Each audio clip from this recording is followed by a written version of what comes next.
Bangla second পেপারে অনেক জিনিস, রচনা এতগুলো, সারমর্ম এতগুলো, খুদে বার্তা, অনেক কিছু, বৈদ্যুতিন চিঠি, এগুলো কিভাবে শেষ করবো ভাইয়া? এগুলো দেখলেই তো মাথা ঘুরে যায়। তোমাদের জন্যই আজকে আমরা এই ভিডিওটা নিয়ে এসেছি। তোমাদের আর কোনো টেনশন নেই, সবকিছু পড়তে হবে না। বেশ কিছু জিনিসের টপিকের আমরা অল্প অল্প সাজেশন দিয়ে দিব। এই পিডিএফ দেখে তুমি সেগুলোই শুধু পড়ে নিবে। ইনশাল্লাহ এই ভিডিও দেখে তুমি তোমার সর্বোচ্চ নাম্বার নিশ্চিত করতে পারবে। তাহলে আসলে আমরা একটু সামনের দিকে যাই। প্রথমত আমাদের যেটা আছে সেটা হচ্ছে যে অনুবাদ বা পারিভাষিক শব্দ। দেখো, পারিভাষিক শব্দ এই পার্টটা আমাদের ব্যাকরণ পার্টের, আমরা ব্যাকরণ পার্ট নিয়ে আলাদা ভিডিও দিব, তোমরা কিভাবে পড়তে পারো। তার আগে এখানে তুমি যদি ধরে নাও তুমি পারিভাষিক শব্দ অ্যান্সার করছো না, সেক্ষেত্রে তুমি অনুবাদটা কিভাবে অ্যান্সার করতে পারো। প্রথমত অনুবাদ অ্যান্সার করার ক্ষেত্রে তোমার যে জিনিসটা মাথায় রাখতে হবে সেটা, তুমি আগে অনুবাদটা পড়বা। পড়ার পরে তোমার যদি মনে হয় তুমি প্রত্যেকটা ওয়ার্ডের মিনিং ভালো মতো জানো, ঠিক আছে, তাহলে তুমি অ্যান্সার করবা।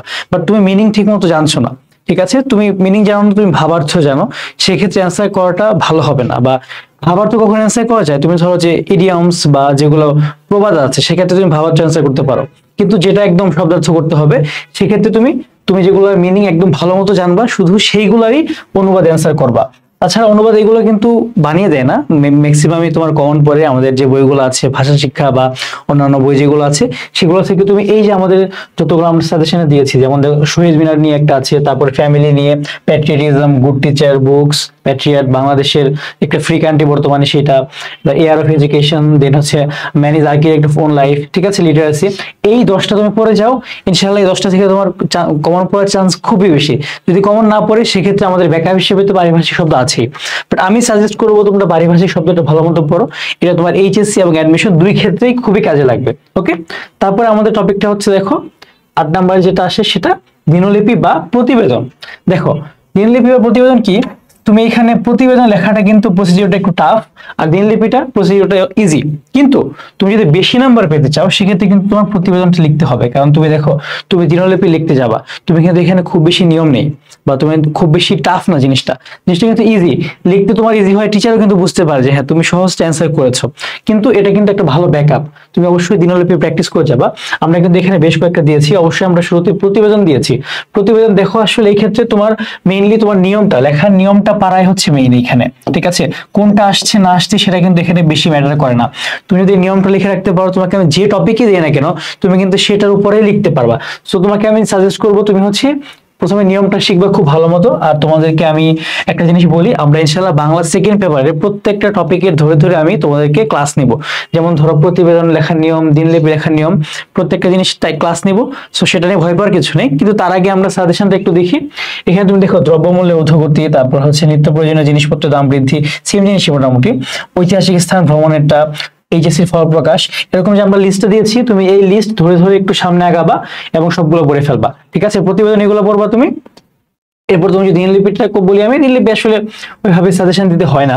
তুমি যে কোনো একটা ধরো যে তুমি বাংলা নববর্ষ উদযাপন করেছো সেটা একটা দিতে পারো, বইমেলা সম্পর্কে, লঞ্চ ডুবি, প্রথম দিনের অভিজ্ঞতা তোমার স্কুল জীবনের, হ্যাঁ এই জিনিসগুলো তুমি বই নিবা, একটু দেখে নিবে। বাট নিয়মটা আসলে মেইন এখানে। তারপর দেখো, খুবই আজব একটা জিনিস, আমার মনে হয় যে আমাদের শিক্ষা ব্যবস্থার অন্যতম মানে আজব একটা জিনিস, সেটা হচ্ছে কি, খাতার মধ্যে ইমেল লেখা। ইমেল আবার সুন্দর একটা দেখো বাংলাও করে ফেলেছে, বৈদ্যুতিন চিঠি। তো এই জিনিসটা আছে। আর আমার এখানে আছে আবেদনপত্র। সো আবেদনপত্র লেখার নিয়ম তো তুমি সেই ছোটবেলা থেকে পড়ে আসছো। আর বৈদ্যুতিন চিঠিটাও তুমি হচ্ছে, এটা তোমার কাছে একটু নতুন। বাট তুমি যদি দেখো আবেদনপত্র, বৈদ্যুতিন চিঠি, এর মধ্যে কি সহজ কোনটা আবেদনপত্র, টাফ কোনটা বৈদ্যুতিন চিঠি। তো এইটা তুমি যদি অ্যান্সার করো, তোমার কিন্তু মার্ক পাওয়ার সম্ভাবনা একটু বেশি থাকে।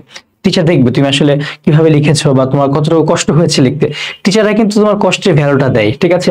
তো এখানে আমাদের বেশ কয়েকটা আমরা দিয়ে দিয়েছি সাজেশন, তুমি একটু এগুলো দেখে নিবা। যেমন দেখো যে প্রাথমিক মাধ্যমিক বিদ্যালয়ে সহকারী শিক্ষক পদে নিয়োগের জন্য একটা আবেদনপত্র লিখতে বলেছে। তো বিদ্যুৎ বিভ্রাট নিয়ে তুমি লিখবা সংশ্লিষ্ট কর্তৃপক্ষের কাছে। পাবলিক পরীক্ষায় নকল রোধে তুমি লিখবা সম্পাদকের কাছে একটা সংবাদ প্রচারের জন্য। তো এই ব্যাপারগুলো একটু দেখে নিবা। আর বৈদ্যুতিন চিঠিরও বেশ কয়েকটা দিয়েছি, এগুলো একটু দেখে নিও। তারপর দেখো সারাংশ বা ভাব সম্প্রসারণ। তো আমরা সবাই তো জানি, দেখো ভাব সম্প্রসারণটা কি, তুমি একটু বেশি লিখতে পারবা, মানে সহজ ভাষায় বা সোজা বাংলায় আমরা একটা কথা বলি না যে গ্যাজানো, তুমি কিন্তু ভাব সম্প্রসারণে গ্যাজাতে পারবা, না পারলে গ্যাজানো যায়, কিন্তু মানে একটু ডিসক্রিপটিভলি লেখা যায়। কিন্তু সারাংশের ক্ষেত্রে কিন্তু সেটা খুব বেশি সম্ভব হয় না। সারাংশ বা সারমর্ম, এগুলো কিন্তু 3-4 লাইন লেখার জিনিস। তো এগুলো নিয়ে ভয় পাওয়ার কিছু নেই। ভাব সম্প্রসারণ বলো, সারাংশ বলো, আমরা ক্লাস ইনশাআল্লাহ দিব সামনে, একদম প্লে লিস্টটা সাজিয়ে দিব আমরা। কিন্তু তার আগে আপাতত তুমি দেখবা এগুলো কিন্তু বানাই যাওয়া চায় না, এগুলো কিন্তু আগের ফিক্স করা জিনিসপত্র, তুমি আগের বিভিন্ন বই আছে সেগুলো থেকে আসবে। তো এখানে আমরা বেশ কয়েকটা সাজেশন দিয়েছি, এগুলো ভাব সম্প্রসারণের সাজেশন, প্লাস হচ্ছে আমরা সারাংশ সারমর্ম দিয়েছি। তো সেগুলো তুমি একটু দেখে নেবা, ঠিক আছে? সেগুলো দেখলে মোটামুটি তুমি আগাতে পারবা। তারপর দেখো এখানে আমাদের সংলাপ এবং ক্ষুদি গল্প। সংলাপ আর ক্ষুদি গল্পের মধ্যে তুমি কোনটা অ্যান্সার করবা? দেখো সংলাপ কিন্তু ডায়ালগটা তুমি সেই ছোটবেলা থেকে পড়ে আসছো, আর ক্ষুদি গল্পটা কি একটু ক্রিয়েটিভ। তো তোমাদের মধ্যে কিন্তু অনেকে আছে, তোমরা কবিতা লেখো, গল্প লিখতে পারো, বা তোমাদের আসলে ভাষাগত দক্ষতাটা খুবই বেশি। তো তোমাদের জন্য কিন্তু অবশ্যই ক্ষুদি গল্পটা একটা ভালো জিনিস, কারণ টিচার কিন্তু এটা পড়ে দেখে। ধরো তুমি যদি টিচার হতা, তুমি কিন্তু আসলে পড়তা আসলে কি গল্প লিখেছে আমি একটু দেখি, মানে পড়তে একটু মজা লাগে না যে একজন একটা গল্প বানিয়ে বানিয়ে লিখছে। তো সেক্ষেত্রে তুমি ক্ষুদি গল্প তখনই লিখবা যখন তোমার হচ্ছে সংলাপটা মনে হচ্ছে অনেক কঠিন ব্যাপার, যে তোমার জন্য দুর্বোধ্য হয়ে যাচ্ছে, তুমি এটাকে লিখতে পারছো না। কিন্তু তাছাড়া আমার মনে হয় যে সংলাপটা তুমি লিখতে পারো, সেক্ষেত্রে তুমি সেফ থাকবা। বা তোমার ধরো যে বাংলা লেখার স্টাইলটা খুব খারাপ, সংলাপ কিন্তু তুমি লিখতে পারবে ভালো মতো। হ্যাঁ বন্ধু, এই তুই কেমন আছিস? আমি ভালো আছি। তারপরে কি কেমন আছিস? হ্যাঁ খুবই ভালো আছে বন্ধু। তুই কেমন আছিস? তোর বাসায় আমার সালাম দিস, হ্যাঁ খুব ভালো থাকিস। তো এটা কিন্তু লেখা যায়। কিন্তু ক্ষুদে গল্পে কি, যদি একটা গল্প লিখছো তুমি, হ্যাঁ সেদিন আমি বনে জঙ্গলে হেঁটে বেড়াচ্ছিলাম, একটা বাঘ আসলো, বাঘ এসে আমি দৌড়ে চলে গেলাম, আমি নদী ধারে গিয়ে দেখলাম একটা কুমিরে খাঁচ খেলা। সো এইভাবে কিন্তু তোমার মানে স্টোরি কিন্তু সেই তুমি লিখতে পারবা না, মানে টাফ, সবাই এটা পারে না আসলে, ঠিক আছে? সো সংলাপ সেফ অপশন। বাট তুমি যদি সাহিত্যিক হও বা ভাষাগত দক্ষতা খুবই বেশি থাকে, তাহলে তো কথাই নেই, তুমি কিন্তু ক্ষুদে গল্পটা লিখতে পারো, ঠিক আছে? সো এগুলো গেল। এরপর ধরো যেখানে আমরা কয়েকটা লিস্ট দিয়ে দিয়েছি, তারপর রচনা, প্রবন্ধ রচনা নিয়ে তোমাকে আমি বলবো, এগুলো তো আছে টপিকগুলো, আমি একটা ভিডিও দিব রচনায় তুমি কিভাবে 20-এর মধ্যে 18, 19 বা 20 পেতে পারো খুব বেশি ভালো লিখলে। তো সেই ক্ষেত্রে সেই ভিডিওটা আসবে, এন্ড আমি কিন্তু সাজেশন ভিত্তিক একটা আলাদা ভিডিও বানিয়েছি প্রবন্ধ রচনা, ঠিক আছে? সেটা হচ্ছে কি আমাদের চ্যানেলে গিয়ে পাবা।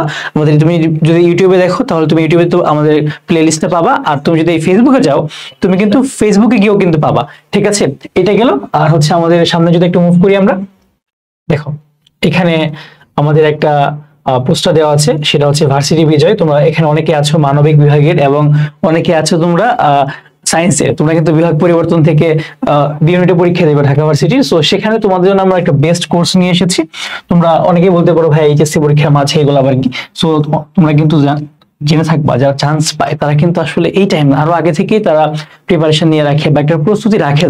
তারা কিন্তু হুট করে এইচএসসি শেষ করে গিয়ে প্রিপারেশন নেয়, হ্যাঁ ফার্ম গেটে যাই একটু কোচিং করে দেখি কেমন লাগে, এরকম করলে কিন্তু তোমার চান্স একটু কমে যাবে। সো তুমি এই আমাদের কোর্সটা ডিটেইলস দেখতে পারো, তুমি আমাদের ক্লাসগুলো করে দেখতে পারো যে তোমার জন্য আমরা ভালো হবো কিনা। হ্যাঁ, তোমরা এই লাল বাস এইটা সেটা এসবের আবেগ না দেখে একটু কারা ভালো পড়ায় বা কারা ভালো ক্লাস নেয় এগুলো একটু দেখো, এভাবে পড়াশোনা করে ইনশাআল্লাহ ভালো কিছু হবে। ধন্যবাদ সবাইকে, আসসালামু আলাইকুম।